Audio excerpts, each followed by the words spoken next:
Ассаламу алейкум, туугандар. Кече наркы жумада президент Садыр Жапаров ноокатка барып келбедиби? Ноокат эли менен жолугуп, мен ошондо аттиңдеп калдым да, ошо биринчи ноокатка барса болмок экен деп. Эмне дегенде калган райондорго барып келгиче биздин ноокаттын шустрый акими Шейшекеев деген аким келген, өтө шустрый, жаш экен. Көз бөөмө турган краскалар өтө көп экен. Ал элдерди уюштуруп коюптур да, өздөрүнүн адамдарын уюштуруп 200 адам бата турган залга аркасына киресиңер деп элди кармап туруп, фактически өзү даярдаган баягы бата бергич, анан пахта койгуч тарды даярдап 150 адамды залга киргизип даярдап коюптур. Тизимени даярдап, сен сүйлөйсүң деп. Анан эшик ачылганда 50 адам киргенде уже зал толуптур. Калганы көйгөйлөр бар калыптыр. Негизи эле өтө эле шустрый экен да. Ушуну баягы башка райондорду президент кыдырып келгиче, бул мына шустрый аким ойлоп таба коюптур да. Мен ушуну билбейм. Анан бул чиновниктерди эмнеге элдин сынынан коркот, элден эмнеге коркот? Анан өткөндө мына коомдук активист Илгиз деген бала барса, качып кетип атат да, жөн элечи жаш балага окшоп. Өзү 350 000 калкы бар Ноокат районуну башкарам деп келген адам бир блогерден коркуп качып жүрөт да. Не деген сөз булчу? Бул жөн эле президентти булар подвайт этишип атат да. Ушул аким, ушул мэр чече турган эле нерселер. Бул президент келбесе деле бүтө турган. Айлык алып атасың, мен төлөгөн, эл төлөгөн налогдон айлык алып атасыңар. Анан ошону актап жебейсиңерби дейм да. Эптей албасаңар, жок, урматтуу Садыр Нуркожоевич, биз эптей албайт экенбиз буларды. Кетип эле калайлы деп кетип калыш керек да. Болбогон эле көйгөйлөрдү айттырып элге анан бата берип, элдин ошо бата бергендер жакшы, бата бергендер жаман эмес, жакшы. Бирок силер элдин убактысын урдап атпайсыңарбы? Көйгөйүн айтам деп наракта уктабай келген адамдардын убактысын урдап атасыңар. Мен деп тур 2 саат сүйлөпчү. Анан биринчиде, экинчиден аял адам бербейт, батаны эркек адам, аксакал бериш керек да. Диализ аппаратта жатат экен, ушинтип бөйрөгүнөн пересадка болуш керек экен. Жана ошондой эле көзү көрбөйт экен, эженин. Туугандар колуңуздардан келишинче жардам берип, айыгып кетишине себепчи болуп калыңыздар. Бул жакта Жумагүл эже 30 жашта, ушул 5 жылдан бери ушул оору менен жабыркайт. Жакта апасы сахарный диабет бар экен, бөйрөгү иштен чыгып ушу диализде, анан көзү дагы көрбөйт. 3 оору менен Алла таала ушундай бир сыноо беришиптир. Биз дагы да кабар алып турабыз. Бул жакта ушинтип эжеке ушул өзүн биле албай жатат. Успокаивающий берип койду азыр, Успокаивающий кол менен жатат да, аппараттан кыйналып атат. Апасы дагы бул жакта ушул кызы үчүн чуркап, көп жылдан бери ушу кыздын аркасында больница менен кыдырып ушул жакта жүргөн учуру. Операцияга $22,000 сурап атышыптыр. Врачтар чет өлкөдө болот экен, Турцияда же болбосо Индияда, 2 өлкөнүн бирөөсүндө болот. Колуңуздардан келишинче ушул каражат сиздер үчүн, эми көпчүлүк үчүн аз эле каражат, 200 сомдон 100 сомдон салып отуруп, биз эле ушул каражат чогулуп кетет деген үмүттөбүз.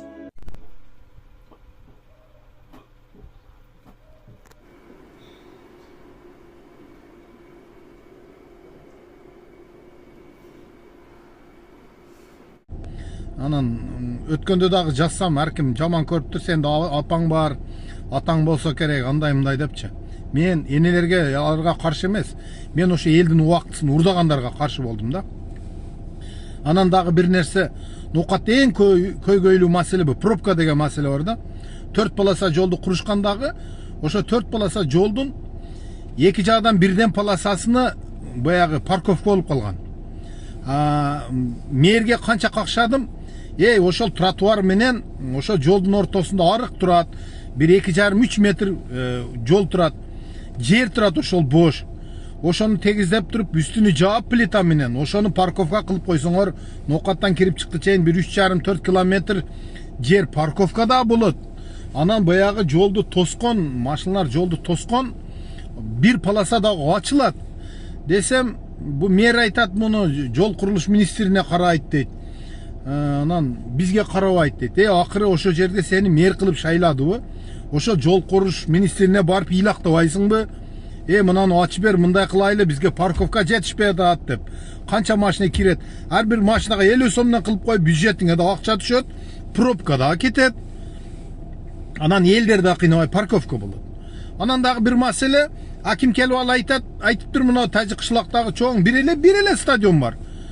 Бир чоңураак мероприятие ошо жерде өтөт. Ошону стадионду бир ишканаларды салып, район ошага көчүрөм деп кайсы баш менен айтып атат.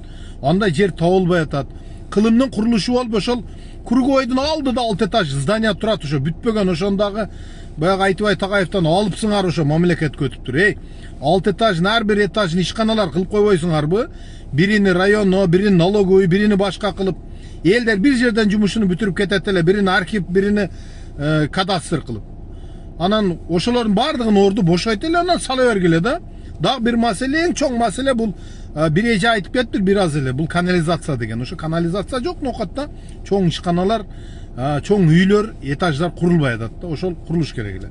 Ушуга окшогон нерсени айтпай каяктагы барып, тоогум өлүп калды, анан башка болбогон маселелерди айтып, президенттин убактысын алыпсыңар, көйгөйдү айта турган адамдардын убактысын урдапсыңар. Кечирип койгула, айтышка туура келди. Москва шаарында жашап жана эмгектенесизби? Медициналык кызматтар керек, бирок алар сизге кымбат жана сапатсыз сезилет. Умбем клиникалар тармагы сиздерге өз кызматтарын сунуштайт. Бүгүнкү күндүн талабына жооп берген заманбап жабдыктар менен кесипкөй дарыгерлер сиздерди күтөт. Бизде сиз стоматолог, тиш дарылоонун бардык түрлөрү, уролог, невролог, лор, терапевт, хирург, окулист, педиатр, УЗИ жана башка дарыгерлердин кеңешин алып дарылануу мүмкүнчүлүгү бар. Умбем клиникалар тармагы бул жогорку сапаттагы медициналык жабдыктар менен камсыз болгон профессионал дарыгерлер. Сиздердин ыңгайлуулук үчүн Умбем клиникаларынын Москва шаары боюнча 3 медициналык борбору иштейт. Өзүңүзгө ыңгайлуу даректи тандап медициналык кызмат алсаңыз болот. Ушул ай ичи бизге келип төмөндөгү кызматтарга арзандатуу менен медициналык кызмат алыңыздар. Bismillahirrahmanirrahim. Keliniz, Sadır balam kelingizler. Belli gelgeningizge. Men atım Ürünüsa yene acene. Şunu katırıyorduk balam. Sizge alakan yazıp akbatandı bereyin dep geldim. Sizdin kılgan işlerinizdi biz televizorun taginde görüp rahmatınızda aytıp iyile oturgan eneviz. Köp işlerinizge çoğun rahmat. Şonçun kıskarak duamı verip koyayın. Alakan yazıp akbatandı vereyin. İşinizge Kudayım iyilik versin balam. Ömrünüzde Allah bereke versin. Üy semiyanız menen elim tınç bolsun, jerim tınç bolsun dep alakat kılıp atasız. Eliniz tınç bolsun, jeriniz tınç bolsun.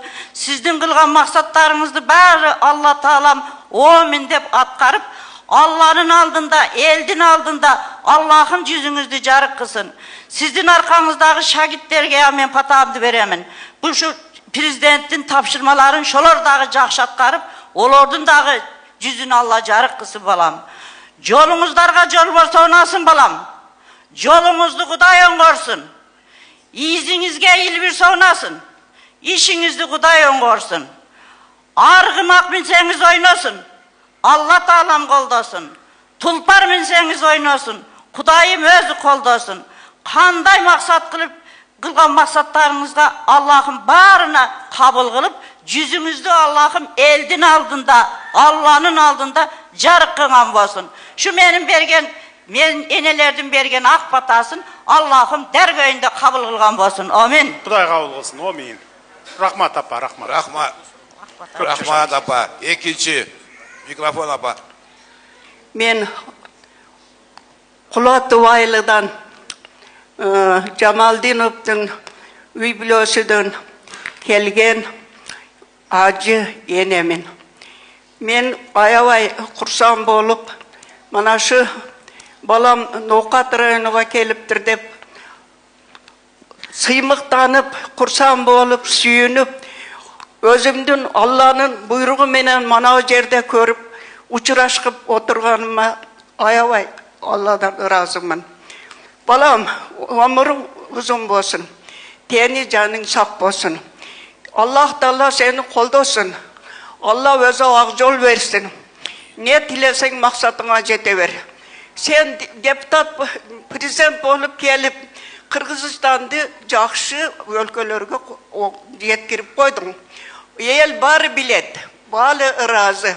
Kudayga şükür, Allah razı olsun kılgan kızmatlarına. Men ayavay razımın. El dağı razı. Bizim nokat yerimizde Rahmat apa, өлкөбүздө тынчтык, стабилдүүлүк болуп турса, мындай иштерди миңин жасайбыз, Кудай буйрса. Üçüncü mikrofon. Урматтуу Садыр Нуркожоевич, хуш келипсиз. Мен Көкжар айыл өкмөтүнүн 12 бел айынан келдим. 4-чү курултай делегатымын. Ошо курултайда дагы барып сизге менен Атыңызды айтыңыз.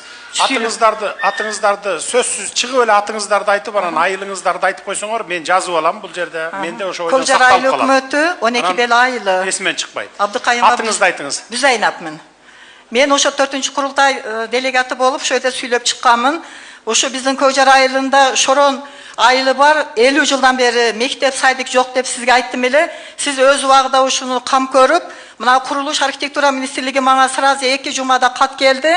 Каржы министрлигинде тизме кетти, сунушталды деп. Эми ушу элибиз өтө сүйүнүп атат.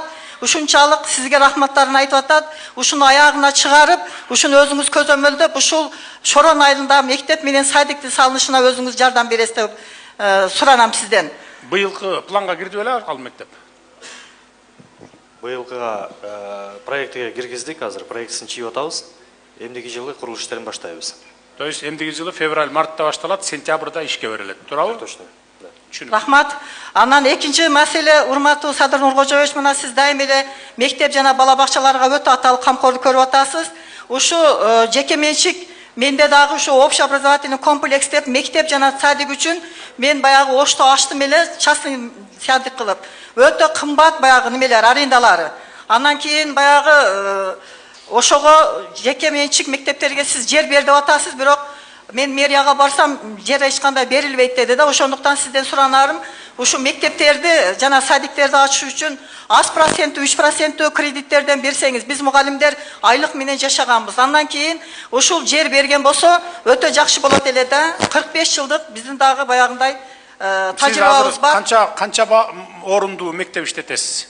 100 орундуу мектеп жана 100 орундуу балдар бакчасы. Ошто иштетесиз, э? Ош болсо дагы боло берет, Кызылкая кайсы болсо боло берет. Азыр бүгүнкү күндө иштетип атасызбы? Азыр кимден аренда калгансыз имаратты? Пандемиядан кийин токтоп калды да, урматтуу Садыр Нуркожоевич. Себеби баягы 1 жыл, 1,5 жыл анан баягындай немелер өтө кымбат экен. Азыр фактически иштетип атасызбы? Фактически ооба, ошону кимден аласыз имаратты арендага? Кымбат деп атпайсызбы, кымбат? Мэрияданбы же? Элдерден алабыз. Жеке жактардан, ооба да, жеке жактардан болсо анда мен кымбатта $3,000-4,000. Ошондуктан баягындай аз проценттүү кредиттерди беришиңизди суранат элем да. Ошо кредит берсеңиз эле, неме жер бербесе дагы өзүбүз. Жеке жактарга эми кийлигишип, арендан кылдыйлат деп кийлигишкенге биздин акыбыз жок. Ал өзүңөр демеңер. Жерди мен бердиремин. Анткени биз азыр Ошто канча 10 мектеп салып атабыз, э? Сентябрда 10 мектеп ишке берилет. 40тан 45тен бала окуп аткан мектептерди бөлөлү деп атабыз да, ошентип жоёлу деп. Анан эмне үчүн жеке мектептерге биз жерди бекер беребиз, салгыла деп атабыз? Эми 275, 300, 500 балалык мектеп, бир 150 балалык бала бакча жандарына курсаңыздар, биз жерди бекер беребиз деп атабыз. Эмне үчүн дегенде, биз жыл сайын бир 100гө жакын мектептерден салып атабыз да. Анан анын бардыгы эле мугалим, анын свети, көмүрү, жана башка болуп отуруп, республикалык бюджетке аябай оор келип атат да. Жылдан жылга мектептер көбөйүп атат, бала бакчалар, баягы больницалар, ооруканалар. Ошон үчүн жеке жактардын дагы, жеке бизнесмендердин да күчүн колдонолу деп атабыз. Алар салса кичине бизге мамлекетке жеңилдик болот. Ал жер жок дебейт, биз жерди мектеп менен бала бакча үчүн Ошто табабыз. Мындайда, урматтуу Садыр Нуркожоевич, мен өзүм 45 жыл иштедим. Азыр ушул жерде дагы эмгектенген баягы мектептин ардагер мугалимдери бар, директор болуп иштеген, өтө жан берип, ошолор өз убагында мындай мамлекеттик сыйлык албады да. Жок дегенде баягы министерствонун грамотасы же болсо отличникти албады. Себеби баягы жогорку кеңештин депутатыга аракет кылып жүгүргөн жаштар дагы алып кетти. Анан мен өзүм дагы 22 жылда сизге 22 жылдын октябрында президенттин баягы грамотасыга берилген, жогорку кеңештен мага чалды. Таанышыңыз барбы жогорку кеңеште же президенттик аппаратта деп. Мен жок десем анда жата берет меңиз деди. Азыр ушу жатат окшойт, чаң басып. Таныштар болсо гана алат экен да. Карагыла, эгерде биз жакта жатса, жогорку кеңештеби же администрацияда карагыла, эмгеги сиңген мугалимдерге беришибиз керек. Түшүндүңөр, а?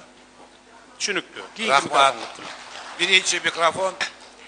Арыбаңыз, урматтуу Садыр Нуркожоевич, Орозматов Умар, Орус тил институтун бүткөм. Атыңыз ким дедиңиз? Орозматов Умар. Умар, Орус тил институтун бүткөмүн, орус тили мугалими болуп иштеп, Азыр пенсиядамын 10 жыл болду.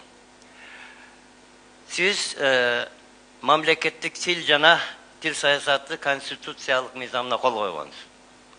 Бүгүнгү күнгө келип илимий чөйрөдө, коомчулукта кыргыз тилин окутууну жана үйрөтүүнүн негиздери, илимий негиздери туура эмес болуп жатат. Мен атайын орто мектептердин кыргыз тил китептеринин баарын карап чыктым. Чындай эле ошондой экен.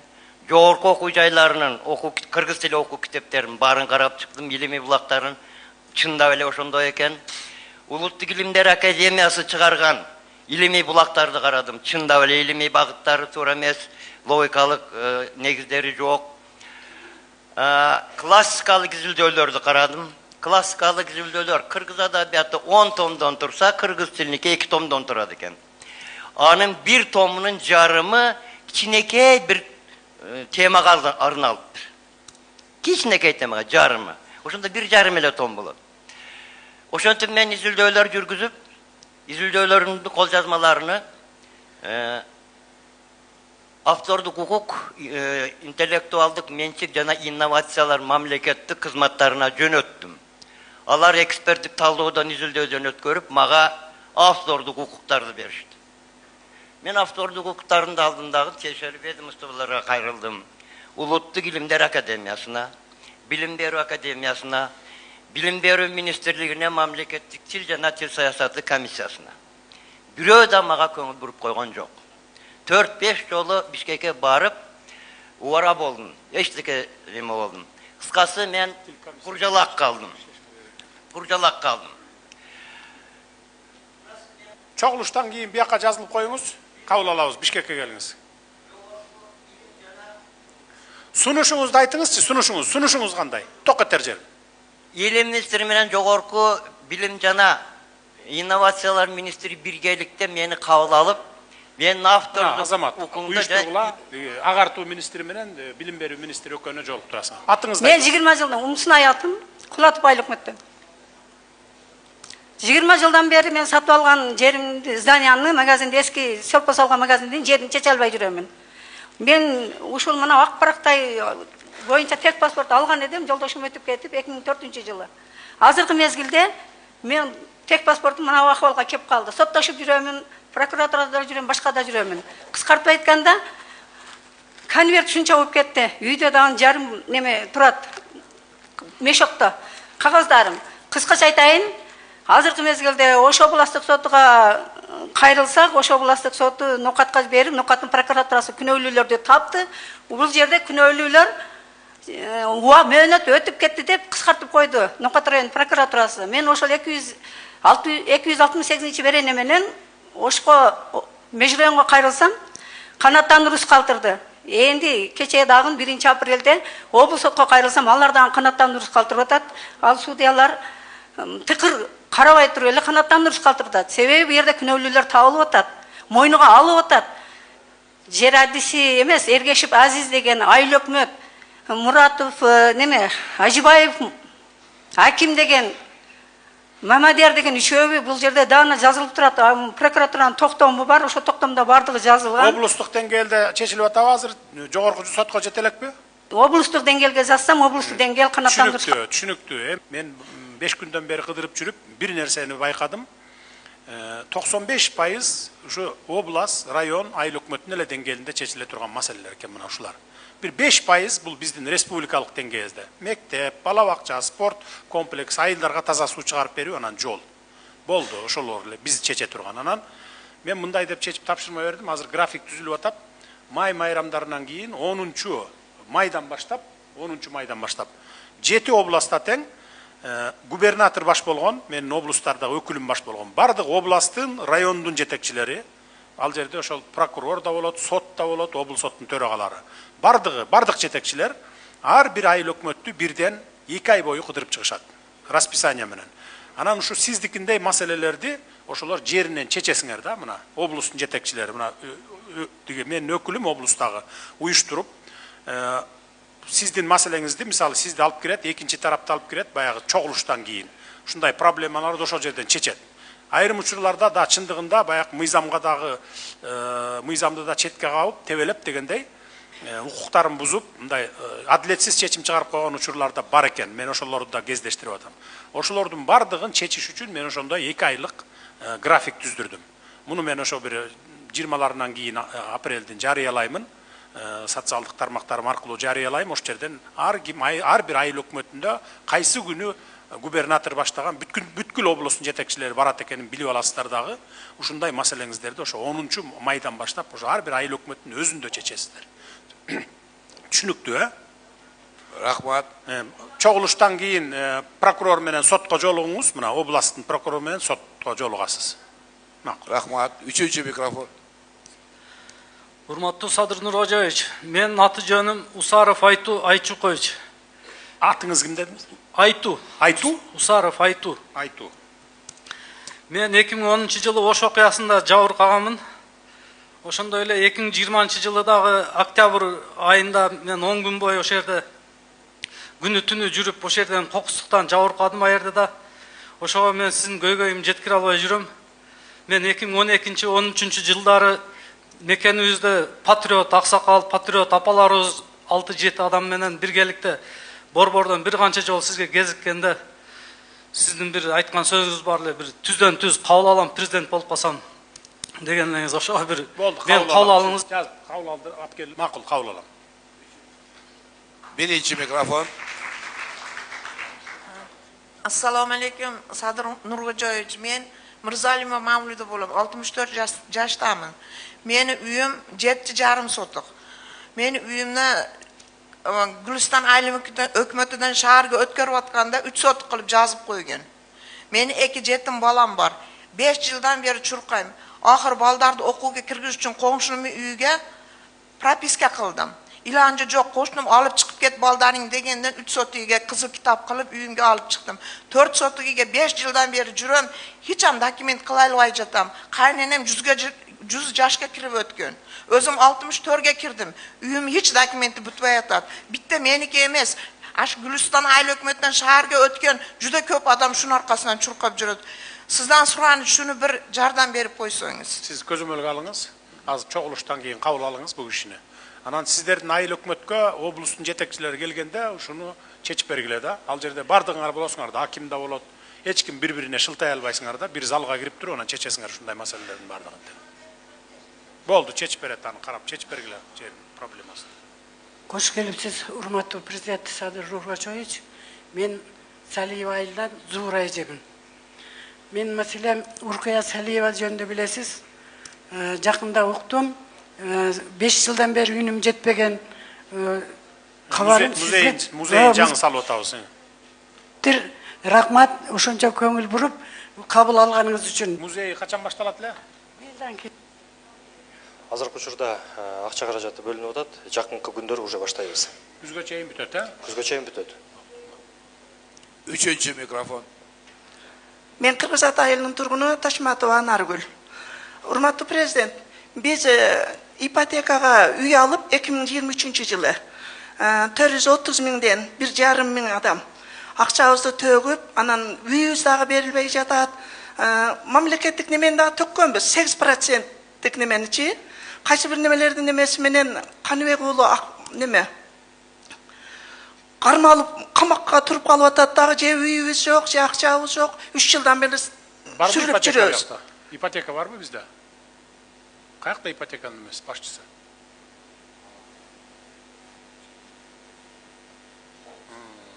Сиз айтыңызчы, каяктан ипотекага акча төгүп коюп ала албай атасыз? Андай мүмкүн да эмес, жок андай бизде. Деген. Я. Ашар компаниясынан алганбыз. Ал ипотека эмес ал. Биздин акчаларыбызды жеке компания ал, ипотека эмес. Ипотека, госипотека акча төктүрүп коюп үй бербейт. Биринчи үйдү берип, анан ай сайын акча төктүрө баштайт. Андай жок. Значит, силердики бай аферист фирмалардын бирөө экен да. Туурабы? Нурдан мырза, кайсыл эме билгечи, тактачы? Жеке компания, ипотека. Ашар компаниясы дегенби? Бул жанагы финансовый пирамида сыяктуу болуп, компаниялар чыкпады беле, үй беребиз деп алдамчылар. Ошолордун бири. Давайте неме кылгыла, бул эжени кабыл алып, бардык данныйларын тактагыла, диге МВД менен, УВД менен чогуу биргеликте. Кайсы компания экен? Бардык эмени ордуна келтирип бергиле акчаларын. Ким канча акча берген, кайра берип тур. Анан балким кайра ошол жерди мамлекеттик ипотекалык компанияга алып өзүбүз салып анан бүтүрүп беришибиз мүмкүн. Канча акча алган болсо, канча кишиден болсо, билесиңер, мындай тажрыйбабыз бар. Далайды ордуна коюп бердик. Давайте бардыгын ошону билгиле. Канча киши бар ал жерде тиги үй сатып алган? Силер бардыгы жалпылоо. 1,5 миңден ашык адам акча түккөнбүз. Кабыл алдык. Эчтеке салына элек, Вот видите, мынакей, жанагы аферистер да. Birinci mikrofon. Assalomu alaykum, hurmatli prezident, assalomu alaykum жалпы жыйын катышуучулары. Мен атым Манас. Мен жалпы сиздердин көңүлүңүздөрдү этникалык кыргыздардын аттан бурмакмын. Урматтуу Садыр Жапар Нуркожоевич, сиз жакшы билесиз, этникалык кыргыздарга канчалаган жеңилдиктерди кылып бердиңиз, канчалаган жардамдар берип жүрөбүз. Бирок азыркы ушул туруштагы көйгөйлөргө токтолуп кете турган болсом, 1 жаштан баштап 18 жашка чейинки балдар, уул кыздарыбыз бүгүнкү күндө паспорт алууда көйгөй жаралууда. Айта турган болсок, ата-энеси бала төрөлгөн малда ата-энеси Тажикстан жаран экен деп туруп, азыр паспорт жашыга жетип же загран паспорт ала турган болсо, Тажикстандан маалымат кат, Тажикстан жарандыгы жок деген маалымат кат талап кылууда. Бул маалыматты биз Тажикстанга жөнөтө турган болсок, бир келсе 6 айда келет, келбесе келбей эле калып жатат. Себеби бул жараныбыз Кыргызстанда төрөлгөн, Кыргызстан көөлүгү бар. Кыргызстанда торолгон, ушул жерде садикте окуган, ушул жерде мектепти бүтүргөн, ушул жерде даже колледж менен университетте окуп жатат, бирок Тажикстандан бизден шону Түшүнүктүү. Кайрылмандар боюнча бул биздин администрациянын иши экен, Азамат. Сиздин ишиңиз жана комиссия менен иш алып баргыла. Бул мыйзам 2007-жылы мен жазган мыйзам 2008-жылдан баштап иштеп келатат. Кайрылмандар келгенде дароо эле паспорт берилет, кайрылман деген паспорт, эки барактуу көк паспорт. Андан кийин 1 жылдан кийин анын кыргыз экени, жет атасынын өзү биле турган экени далилденгенден кийин, баары тастыкталгандан кийин анан биз паспорт беребиз да. Канча жылдан бери ала албай жүрөбүз дейсиңер? Биринчи микрофон жүрөчү. Бул азыр учурда бардык жарандарыбыз немеге тапшырса, паспорт тапшырса, кайтып посольстводан справка алып келе деп туруп бүгүнкү күндө. Азыр мынанда менин колумда бүт документ бар, такталып факты менен.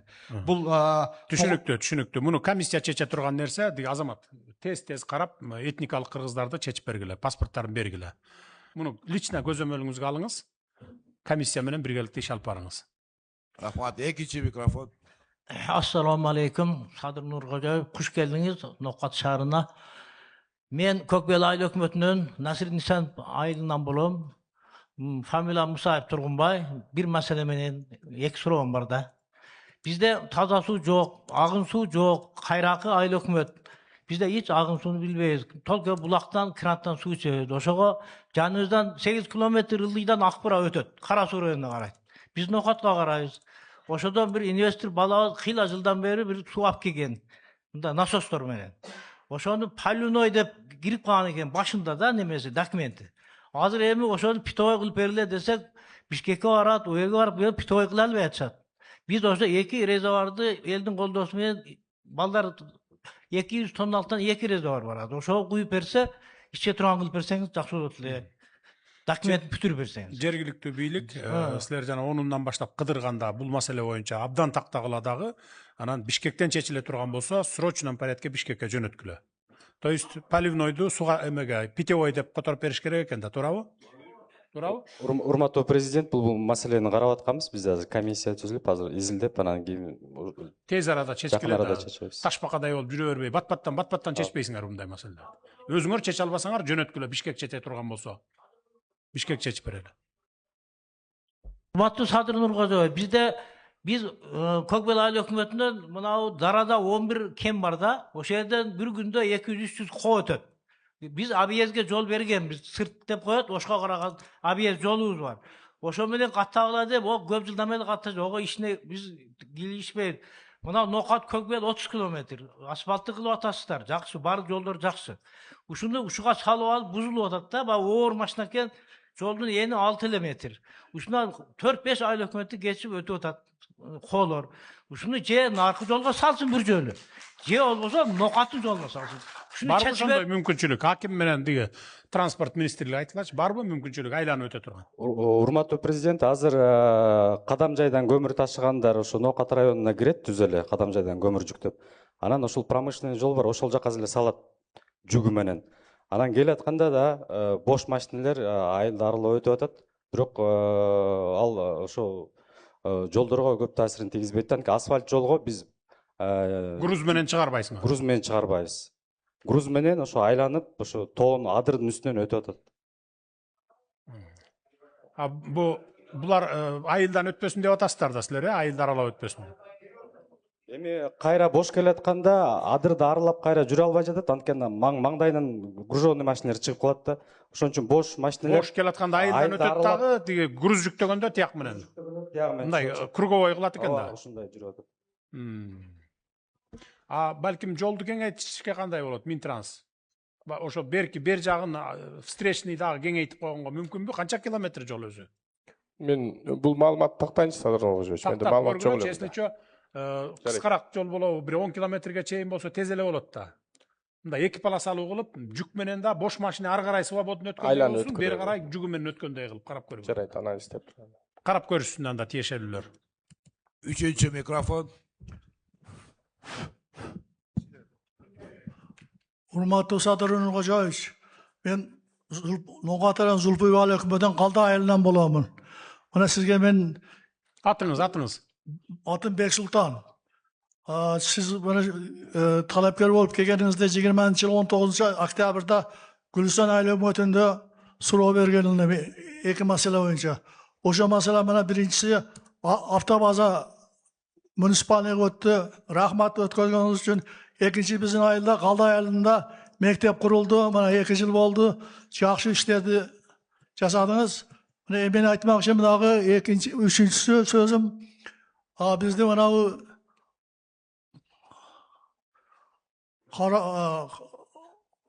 Astagfirullah. Bala bakçamız yok. Bala bakça o şehirde 400-500 üylü oldu. Bırak şu 500 üylünün için arendede oturağız. 25 binden ayına tögöt. Bu kanay degen nerse ana oku imkanın baldarı bizim sarayga üy salsız yerge üy salışmadık özlerine. Bala bakçanın orduna. Şunu takdirini kanda çeşberasın çeşberasın size sorun ama urmatlı tuğanlar. Ondan keyin üçüncüsü bir mesele benim özünüz bilesiz. Kambaralı bol boluptun ağasının balasımın şol Asakal'dan bana bu yıl 15. mayda 90 yıldığını ötközet Kuday Bürüse Bişkek şaharında. Oşuğa daha bir siz bir öğrengen enerjileri alğanda mesela şu malga çeyin bir 40 yıl 45 yıl iştep şu kadarı bir göz salып oysanız yaxşı болады. Экинчи маселеси боюнча жергиликтүү бийликтер элди кыдырганга да билгилечи, УКМК үй салып алды деп атпайбы бала бакчанын ордуна деп. Карап көргүлө, эгер башка жерде бар болсо, бала бакчага башка жерден бөлүп бергиле. Эгер салынып калган болсо. Урматтуу президентибиз Садыр Нургожоевич. Менин аты жөнүм Мария Машрапова. Мен атайын сизге жолугуш үчүн Бишкектен келдим. 12 saat oturup ertemenenki saat 6'da şu yerge geldim. Sebep degende men 26 yıldan beri sottun oyuncu gale bolup kelatam mындайча айтканда. Men 45 yaşımda үйümдөн ajradım. Al үйümdü bir мошенник, алдамчы, ошол мезгилдеги милиция тартып алган. Ошондон бери ошол жашап жатат. Бирок үйümдүн документи колумда. Карасу районунун Садыр айыл өкмөтүнүн Жаңкызыл суу айылынан тургунумун. Карасуда кадастрда документибиз ошол жерде турат. Биз ошол жерде үйдө учетто турабыз. Бардык документ иштерибиз ошо Карасуда бүтөт. Анан эми ошол үйгө ошол адам менин каршылашым. Буну облус сот жакшы билет. Өз алдынча мени ыйлатып туруп эле тек паспорт жасатып алып. Кайсы жактан келдим дедиңиз? Карасу районунан. Карасу районунан, э? Ошол жерден сиз мындагыңыз, бияк Ноокатта Карасу районунун прокурору менен сотуна тапшырма бериңиз. Калыс карап туруп, анан адилеттүү чечим чыгаргандай болсун. Түшүнүктүү, э? Райондун жетекчилерине бериле, болбосо өзүңөр чечесиңер.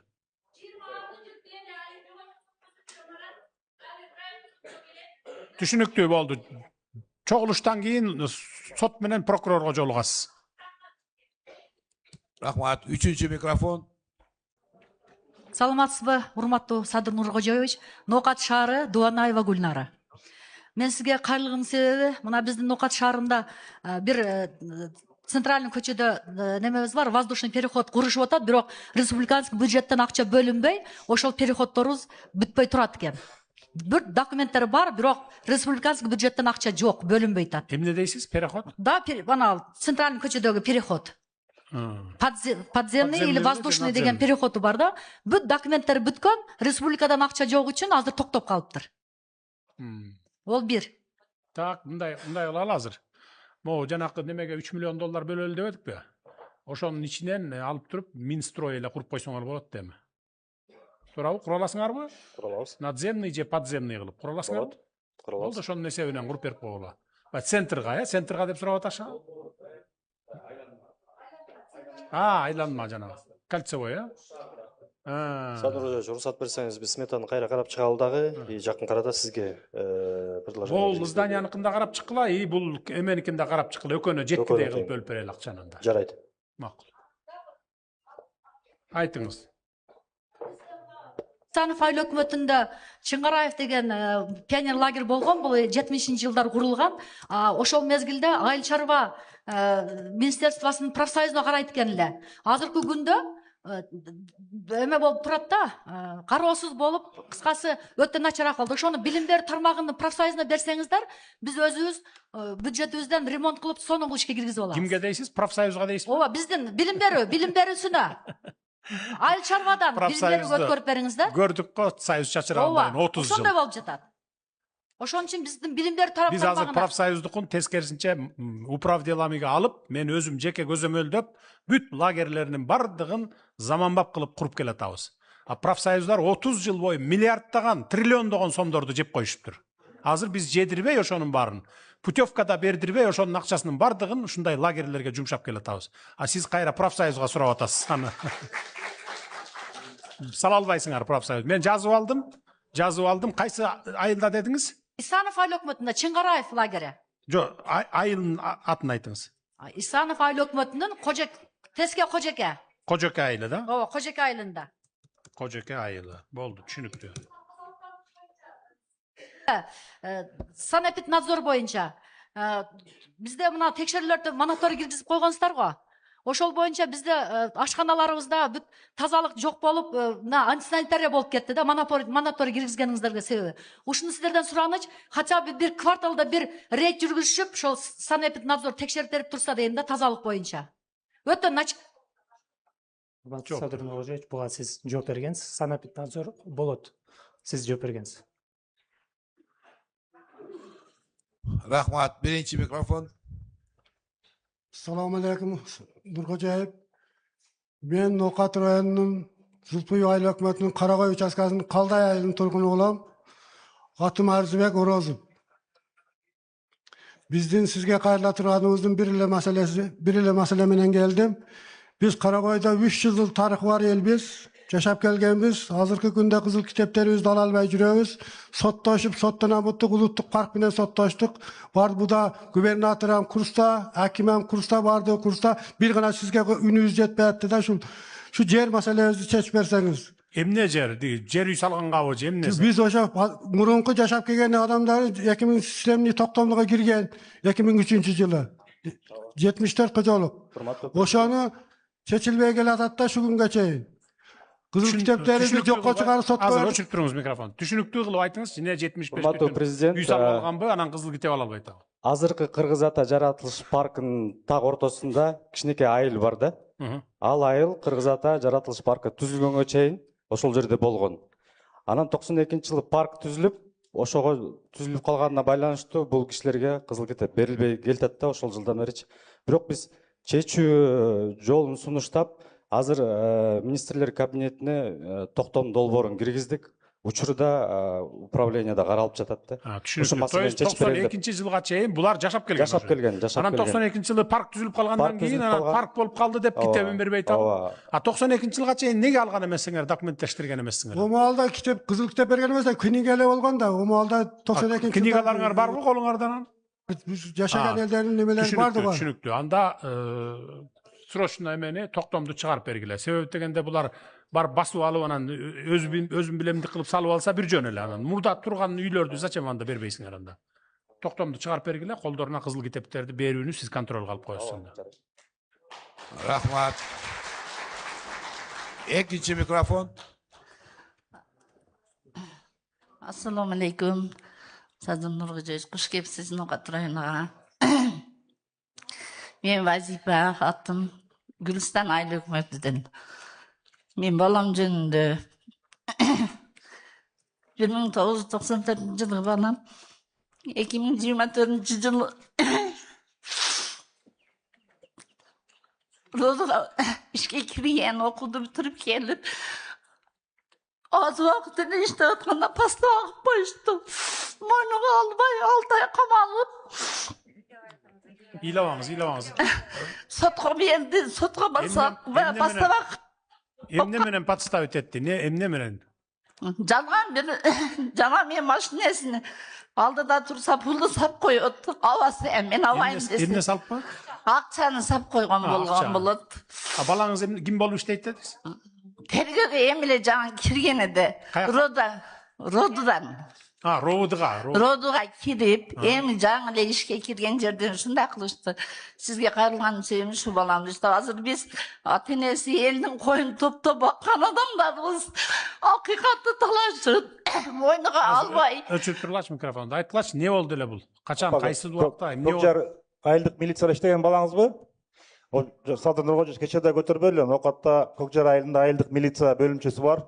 Ошол жерге Facebook жана башка социалдык тармактарга начальник баарынан акча токтоп, взятка талап кылып, ошонун баары талап кеткен да. Ошонун баарын тең тергөө жүргүзүп, анан кийин сотко кеткен материалдын баары тең. Булар 7 сотрудникке айып угузулган да, ошонун арасында.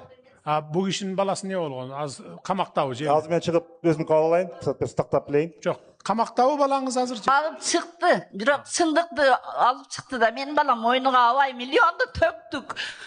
Сотиюзу жер, бисала турган жерибизди сатып, балам азыр кой кайтарып жүрөт ыйлап. Неге чындыкты талашкан адамдарбыз? Койчуманбыз өзүбүз.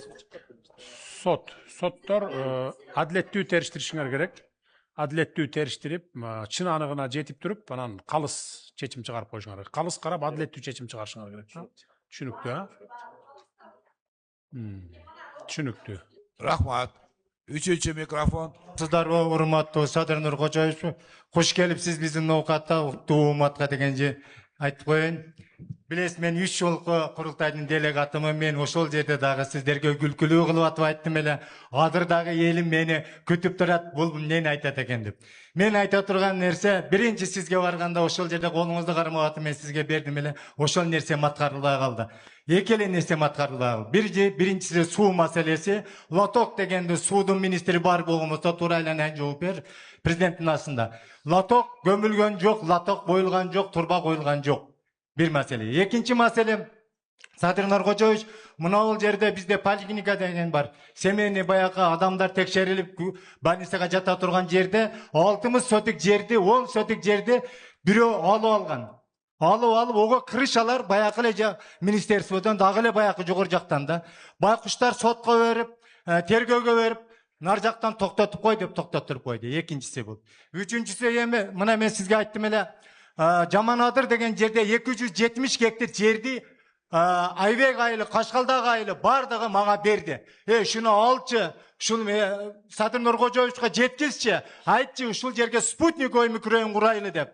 Биздин түштүк тарапта болгону 4 сотиктен жер берилген суулуу жерге, 10 сотиктен кайракы жер берилген. Ошол жерин ыраа көрүп, ушул жерге спутниковый микрорайон курулуп калсын деп атат. Бул спутниковый микрорайонго мамлекеттен эч нерсе кетпейт. Бизнесмендер салып беребиз ушул жерди өткөзүңчү тезирээк ушул жерге салайт. Эгерде биз ушул жерде сала турган болсок, 500 гектар жер болот экен. Эки коктун ортосун толуктаган болсок, бул жерге 320 миң калк батат экен. Мына чоң нерсе турат.